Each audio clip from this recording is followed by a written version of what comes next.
नमस्ते investors, simply stocks में आपका स्वागत है। अब तक लगभग मार्केट की 10 से 15% कंपनियां अपने सितंबर क्वार्टर माने कि Q2 रिजल्ट्स निकाल चुकी हैं। तो आज हम Q2 FY26 रिजल्ट सीरीज की पहली वीडियो में 6 स्मॉल कैप बिजनेसेस डिस्कस कर रहे होंगे जिनके काफ़ी अच्छे रिजल्ट्स आए हैं। ये बिजनेसेस अलग-अलग सेक्टर से हैं।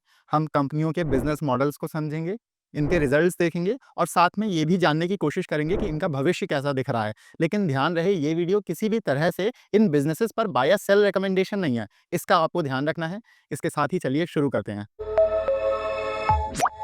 सबसे पहले हम जिस बिज़नेस को कवर करेंगे वो एक माइक्रो कैप या पेनी बिज़नेस है। इसका नाम है सेजल ग्लास। सेजल ने हाल ही में अपना डेट कम करने के लिए 94 करोड़ की फंडिंग उठाई थी। ये फंड रेज़ ₹555 पर शेयर प्राइस पर हुआ था और इस फंड रेज़ में मशहूर निवेशक सुनील सिंघानिया अपने फंड अबैकस से लीड इन्वेस्टर थे। तब से हम इस बिज़नेस को ट्रैक करते आए हैं अपनी कम्युनिटी में।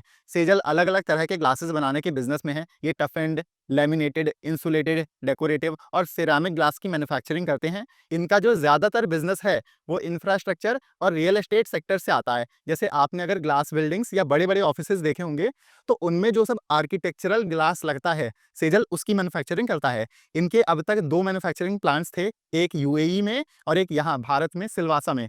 और अभी इन्होंने हाल ही में ग्लासटेक इंडस्ट्रीज़ नाम की एक कंपनी खरीदी है, जिससे इनके पास 2 प्लांट्स और आ गए हैं। यहाँ पर प्रोडक्शन और कैपेसिटी यूटिलाइजेशन बढ़ाने से अच्छा खासा स्कोप है ग्रोथ का। यूएई प्लांट की वजह से इनका 70% बिज़नेस भारत के बाहर से आता है। ये बिज़नेस इन्होंने 2022 में खरीदा था। उससे पहले सेजल काफ़ी स्ट्रगल करता आया है, पर उसके आने से चीज़ें बेहतर हुई हैं। सेजल के मैनेजमेंट ने इस साल 400 करोड़ सेल्स का टारगेट दिया है। इसी दिशा में आप देखोगे कि इनके जुलाई से सितंबर के रिजल्ट्स अच्छे आए हैं। सेल्स पिछले साल से 69% बढ़ी हैं। Q1 और Q2 मिला के सेल्स 181 करोड़ हो गई हैं। तो जो इनका इस साल 400 करोड़ का सेल्स का टारगेट है, हम ये कह सकते हैं कि 6 महीनों में ये 50% टारगेट कर ले गए हैं। तो बाकी महीनों में इन्हें 200-220 करोड़ सेल्स लाने में दिक्कत नहीं होनी चाहिए। ऐसे ही नेट प्रॉफिट इनका पिछले साल 2.5 करोड़ से 8 करोड़, लगभग 3 गुना हो गया है इस क्वार्टर। इधर लिखा नहीं है, पर अब क्योंकि प्रोडक्शन बढ़ा है, कैपेसिटी यूटिलाइजेशन बेहतर हुआ है, तो प्रॉफिट मार्जिन्स भी इंप्रूव हुए हैं। नेट प्रॉफिट मार्जिन जो पिछले साल 3.4% थी H1 में, वो डबल होके 6.9% हो गई है। यूएई और भारत दोनों ही मार्केट्स में अच्छी डिमांड आ रही है। रियल एस्टेट और इंफ्रास्ट्रक्चर डेवलपमेंट तेजी से हो रहा है और जीसीसीज आ रहे हैं, माने कि विदेशी कंपनियां यूएई और भारत में अपने ऑफिसेस सेटअप कर रही हैं। तो अच्छी कॉमर्शियल डिमांड भी है। सेजल के 400 करोड़ सेल्स गाइडेंस पर हम जल्दी से इसका वैल्यूएशन कर लेते हैं। ये टारगेट इनके लिए 65% की ग्रोथ बनती है पिछले साल से। आप मेरी स्क्रीन पर देखोगे, पिछले साल इनकी 244 करोड़ की सेल्स थी, जिस पर इन्होंने 11 करोड़ का मुनाफा कमाया था। ये जो H1 में 6.9% पैट मार्जिन थी, इसको अगर हम पूरे साल के लिए माने तो आपका FY26 का अंदाजन मुनाफा 27 करोड़ बन सकता है और इस पे 1 ईयर फॉरवर्ड पी 31 से 32 निकल कर आता है। ये थोड़ा सा प्रीमियम वैल्यूएशन है इतने छोटे बिजनेस के लिए, पर अगर ये 60% नहीं, अगले साल 40% भी सेल्स ग्रोथ कंटिन्यू होती है और नेट प्रॉफिट मार्जिन 7.5%, 8% तक चली जाती है, तो ये 2 बड़े ट्रिगर्स हो जाएंगे सेजल के लिए। और इस बिजनेस में अभी 150 करोड़ रुपए के एक्यूमुलेटेड लॉसेस हैं टैक्स पॉइंट ऑफ व्यू से। अगले 2-3 सालों तक वो सेट ऑफ होते रहेंगे और नेट प्रॉफिट मार्जिन हाई रह सकती है। इसलिए आपको हल्का सा लॉन्ग टर्म आउटलुक रखना पड़ेगा अगर आप इस बिजनेस में रुचि ले रहे हैं। अगला बिजनेस जो हम स्टडी करेंगे वो है Manorama industries. Manorama bakery, confectionery, chocolate और कॉस्मेटिक सेक्टर्स को सर्व करता है। ये कंपनी स्पेशलिटी फैट्स और कोकोआ बटर इक्विवेलेंट्स CBE बनाती है, जो इन सब प्रोडक्ट्स में कोकोआ और बाकी फैट्स के रिप्लेसमेंट में यूज होते हैं। तो FMCG कंपनियों को मनोरमा के प्रोडक्ट्स इस्तेमाल करके कॉस्ट बेनिफिट मिलता है। उनको ये फैट्स सस्ते पड़ते हैं क्योंकि जो प्योर कोकोआ होता है वो आपका महंगा आता है। ये FMCG सेक्टर के लिए एक तरह से प्रॉक्सी प्लेयर है। ये फैट्स मनोरमा मैंगो, शिया और सैल सीड से बनाती है। बिजनेस मॉडल ऐसा इनका कि ये अफ्रीका और इंडिया के जंगलों से ट्राइबल्स और कलेक्शन सेंटर्स की मदद से ये सीड्स सोर्स करते हैं और फिर इनकी प्रोसेसिंग करके ये फैट्स बनाते हैं। कस्टमर्स की बात करें तो मॉन्डेलेज जो ओरियो और कैडबरी ओन करती है, Ferrero, Nestle, L'Oréal, body shop जैसी कंपनियों को ये अपने प्रोडक्ट्स सप्लाई करते हैं। इनकी लगभग 60% सेल्स एक्सपोर्ट से आती हैं। मनोरमा का रायपुर में एक फुली इंटीग्रेटेड प्लांट है।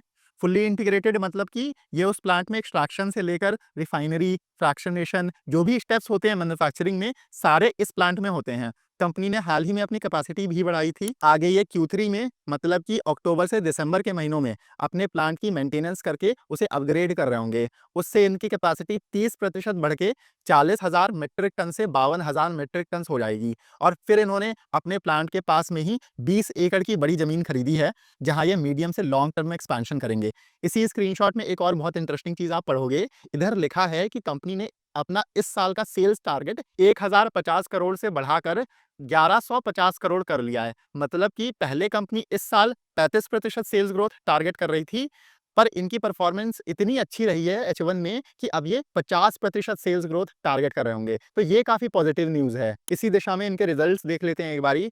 तो जुलाई, अगस्त और सितंबर के महीनों में या Q2 में इनकी सेल्स ज़बरदस्त 65% बढ़ी हैं और नेट प्रॉफिट तो 105% बढ़कर डबल हो गया है। एबिटा मार्जिन में भी काफ़ी अच्छा एक्सपेंशन देखने को मिला है। मार्जिन 23% लगभग से 27% हो गई है। इनके Q1 में भी अच्छे नंबर्स थे।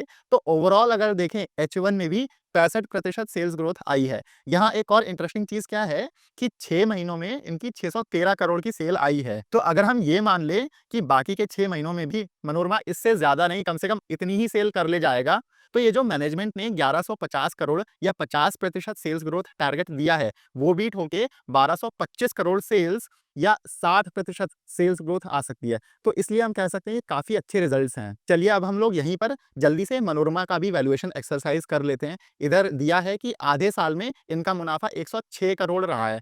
तो हम ऐसे लेके चल सकते हैं कि पूरे साल ये इसका डबल कुछ 210 करोड़ नेट प्रॉफिट कर ले जाएंगे। अभी कंपनी का मार्केट कैप 9,000 करोड़ रुपए है। तो 9,000 बटा 210 करोड़, इसका फॉरवर्ड पी निकल कर आएगा आपका 40 से 45, जो कि एक काफ़ी अच्छा वैल्यूएशन है। तो आपको 40 से 45 के पीई पर 50 से 60% के रेट से तेज़ ग्रो कर रहा है एक एफएमसीजी या प्रॉक्सी एफएमसीजी बिजनेस मिल रहा है, जिसे आप खुद से एक बारी स्टडी कर सकते हैं। तीसरे नंबर पर एक बहुत ही इंटरेस्टिंग बिजनेस है। इसे एक नहीं बल्कि दो एस इन्वेस्टर्स तक होल्ड करते हैं। कंपनी का नाम है एसजी फिनसर्व और इसमें मधुसूदन केला की 1.7% शेयर होल्डिंग और आशीष कचोलिया जी की 1.1% हिस्सेदारी है। एसजी फिनसर्व एनबीएफसी है और ये आपका डीलर फाइनेंसिंग, वेंडर फाइनेंसिंग और बिल डिस्काउंटिंग के बिजनेस में है। इसको आप ऐसे समझ सकते हो कि मान लो आप एक छोटे बिजनेस या एमएसएमई हो और आप टाटा मोटर्स को कोई ऑटो पार्ट्स सप्लाई करते हो। अब आपने जो भी माल बेचा है, टाटा मोटर्स उसका पैसा आपको 30 से 45 दिन बाद देगा या उससे भी ज़्यादा दिन बाद देगा। लेकिन अब आप कोई बहुत बड़े बिजनेसमैन तो हो नहीं कि आपके पास एकदम अंधा पैसा है। आपको पैसा चाहिए फिर से अपना इन्वेंटरी खरीदने के लिए, ताकि उसे आगे बेच पाओ और अपना बिजनेस चला पाओ। ऐसे में फिर आप जाओगे एसजी के पास। एसजी को पता है कि टाटा मोटर्स आपका कस्टमर है और टाटा मोटर्स तो पैसा देगा ही देगा आपको, वो थोड़ी दुकान बंद करके भाग जाएंगे। तो एसजी फिनसर्व आपको लोन दे देगा और फिर जब टाटा मोटर्स से आपको पैसे आएंगे 30-35 दिन बाद, तो वो पैसा आप एसजी को लौटा दोगे। तो एसजी फिनसर्व ऐसे ही बड़ी-बड़ी कंपनियों के सप्लायर्स को फाइनेंसिंग देता है। जैसे इधर आप देखोगे तो APL, Apollo, Adani, Tata Motors, Tata steel और ओप्पो वगैरह के सप्लायर्स और डीलर्स के साथ ये काम करते हैं। और इनका मॉडल ऐसा है, इस वजह से एनपीएज या लोन डिफॉल्ट्स बिल्कुल भी नहीं है। तो बिजनेस मॉडल के हिसाब से एसजी फिनसर्व में बहुत स्कोप है। जैसे-जैसे भारत ग्रो करेगा, इंडस्ट्रीज ग्रो करेंगी, तो इस चीज़ की और डिमांड बढ़ेगी। बेस भी छोटा है, मतलब छोटी कंपनी है, इसलिए तेज़ भी ग्रो कर सकती है। ये मैंने आपको एसजी के बारे में सब अच्छी-अच्छी चीज़ें बता दी, लेकिन बिज़नेस में दिक्कतें भी रही हैं। हुआ क्या था, पिछले साल आरबीआई ने इस पर कई नए रूल्स लगाए थे।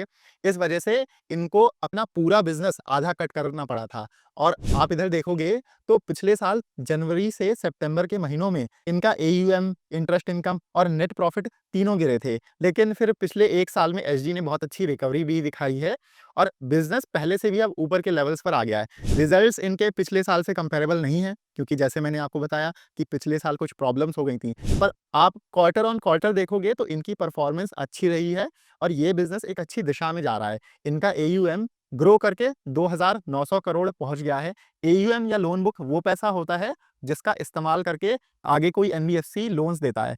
क्वार्टर ऑन क्वार्टर अच्छी 15% की ग्रोथ देखने को मिली है। ऐसे ही डिसबर्समेंट्स, मतलब कि कितने नए लोन्स दिए गए हैं, ये संख्या 11% बढ़ी है पिछले क्वार्टर के मुकाबले। पर एसजी एक नया मॉडल है, अभी इनका मैनेजमेंट भी चेंज हुआ है, इसलिए अगर आप इसमें इंटरेस्टेड हैं या रुचि ले रहे हैं, तो आपको इसे बहुत धीरे-धीरे अप्रोच करना पड़ेगा। इन्होंने अपनी गाइडेंस भी डाउनवर्ड अपडेट की है। पहले कंपनी 150 करोड़ नेट प्रॉफिट का अंदाज़ा दे रही थी इस साल के लिए, जो इन्होंने कम करके 125 करोड़ कर दिया है। पर ये कोई बहुत बड़ी चीज़ नहीं है, इसमें long term growth momentum strong है, इसलिए आप ये छोटी-सी चीज़ को नज़रअंदाज कर सकते हैं। बाकी मैंने बताया था कि इनका एयूएम 2,900 करोड़ रुपए हो गया है। जैसे हम बाकी कंपनियों में सेल्स ग्रोथ को ट्रैक करते हैं, एनबीएफसीज़ में हम लोगों का फोकस एयूएम ग्रोथ रहता है। तो एसजी मैनेजमेंट ने इस साल यानी कि एफवाई 26 के लिए 4,000 करोड़ एयूएम का अनुमान दिया है और इनका टारगेट है कि अगले साल एफवाई 27 तक ये अपनी लोन बुक या एयूएम 6,000 करोड़ रुपए कर ले जाएंगे, जो अगले 2 सालों के लिए जबरदस्त 60% सीएजीआर ग्रोथ होगी इस बिजनेस के लिए। और जैसे-जैसे ग्रोथ आएगी तो रिटर्न रेशियोज और मार्जिन्स बेहतर होते जाएंगे। तो एसजी फिनसर्व भी एक अच्छा, अनोखा, तेज ग्रो कर रहा अर्ली स्टेज बिजनेस मॉडल है, जिसे आप खुद से देख सकते हैं एक बारी। अब देखिए, ये बिजनेसेस अभी अच्छे हैं क्योंकि रिजल्ट्स अच्छे आए हैं, पर 3 महीने बाद या 6 महीने बाद अच्छे रहेंगे कि नहीं, इसकी कोई गारंटी नहीं है। तो ये तो सबको पता है कि लॉन्ग टर्म इन्वेस्टिंग करनी चाहिए, पर आप ऐसे सोचो कि आप किसी कंपनी को लॉन्ग टर्म के लिए तभी होल्ड करोगे ना, जब उसके हर क्वार्टर, हर साल अच्छे रिजल्ट्स आते रहेंगे। वरना लॉन्ग टर्म इन्वेस्टर्स तो वोडाफोन आइडिया और रिलायंस पावर जैसी कंपनीज के भी रहे हैं। इसलिए अगर आप एक सीरियस इन्वेस्टर हो या आपका पोर्टफोलियो बड़ा है, तो आपको सारे नहीं, कम से कम अपने पोर्टफोलियो बिजनेसेस को तो ट्रैक करते रहना पड़ेगा। पर दिक्कत क्या आती है रिटेल इन्वेस्टर्स के साथ कि उनको पता ही नहीं चलता है कि कब किस कंपनी के रिजल्ट्स आ रहे हैं, और पता भी चल जाए तो ये समझ नहीं आता है कि उन रिजल्ट्स को स्टडी कैसे करें।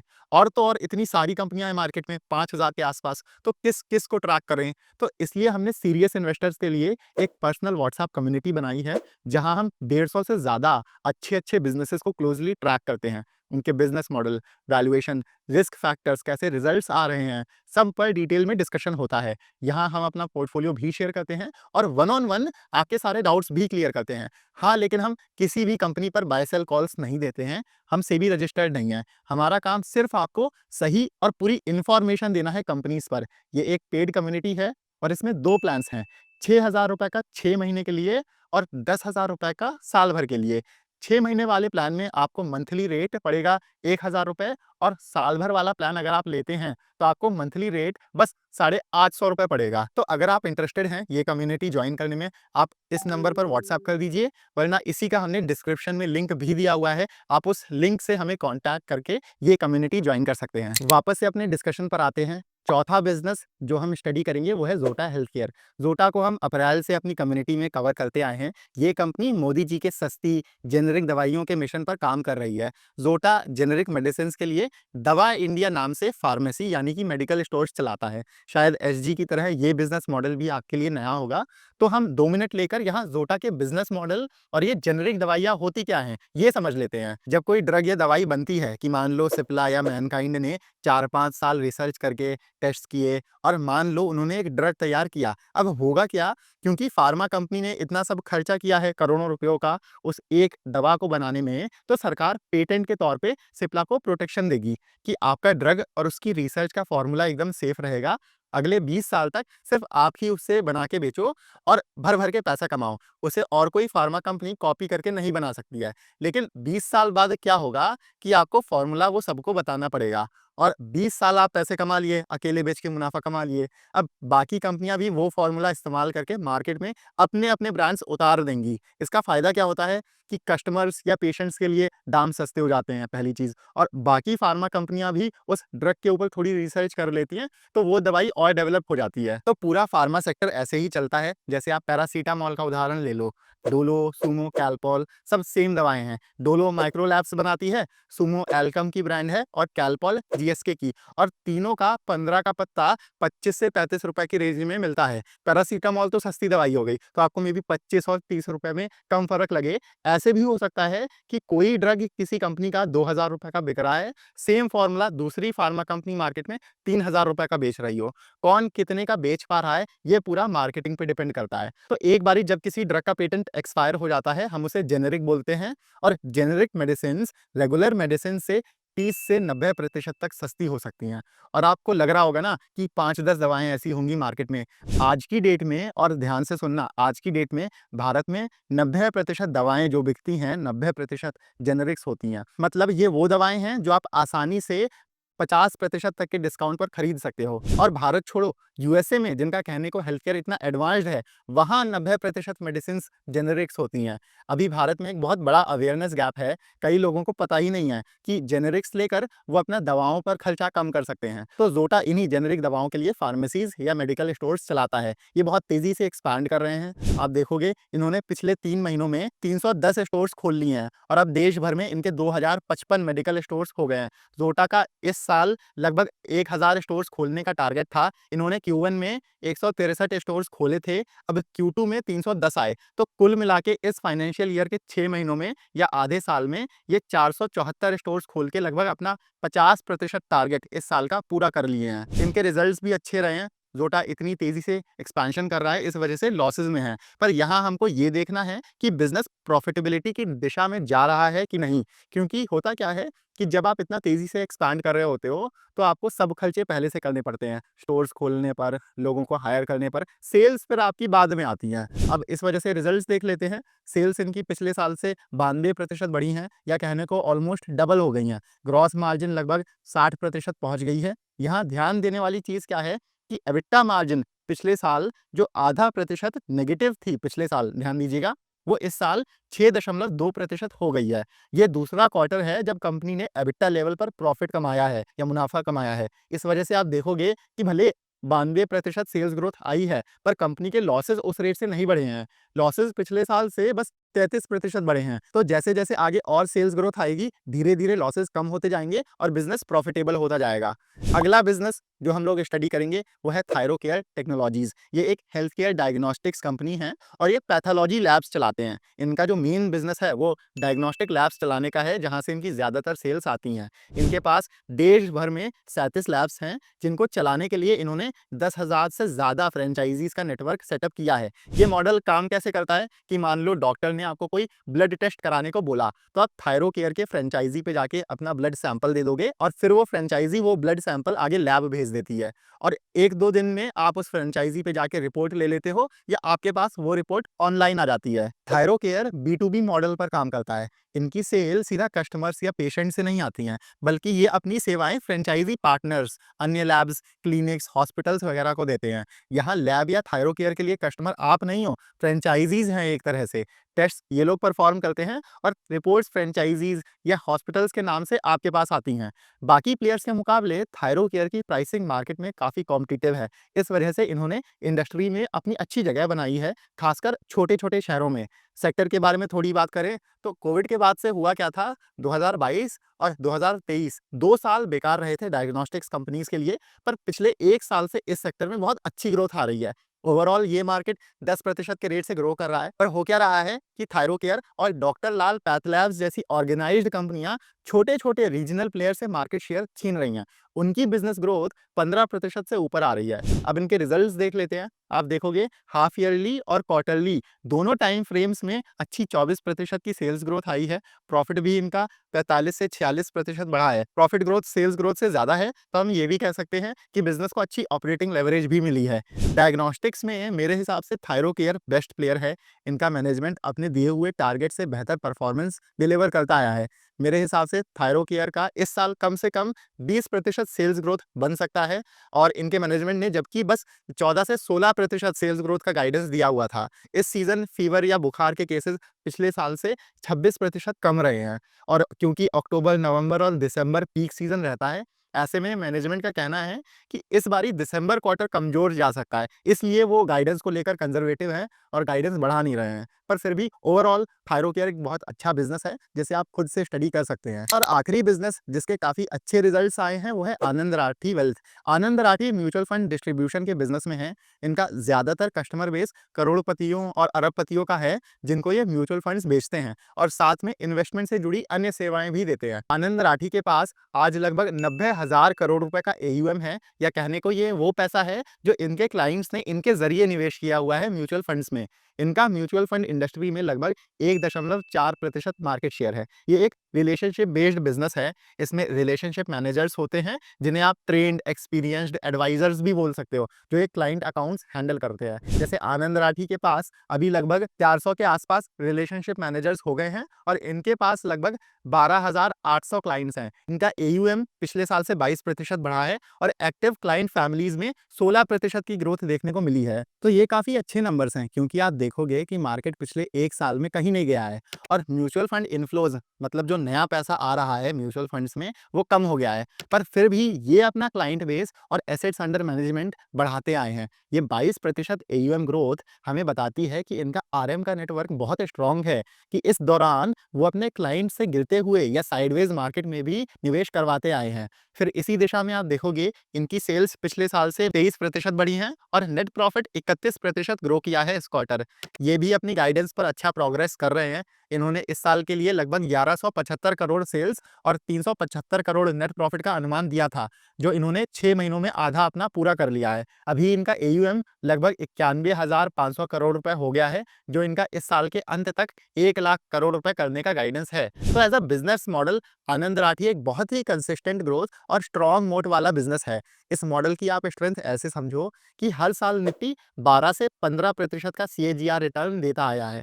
इनका एयूएम रिटर्न कुछ 15 से 16% रहा है, माने कि हर साल इनके एसेट्स अंडर मैनेजमेंट 15% रेट से वैसे ही ग्रो कर जाएंगे, क्योंकि मार्केट ऊपर जा रहा है। इसमें आप 5 से 10% ग्रोथ वो जोड़ दो, जो इनके पास हर साल नई या फ्रेश इन्वेस्टमेंट से आ रही है। तो आनंद राठी आपका एक बहुत स्ट्रॉन्ग कंसिस्टेंट कंपाउंडर बन गया, जो आराम से 20 से 25% रेट से ग्रो कर सकता है सालों साल। इसी वजह से आप देखोगे ये बिजनेस 75 से 80 के बहुत प्रीमियम पी पर ट्रेड करता है।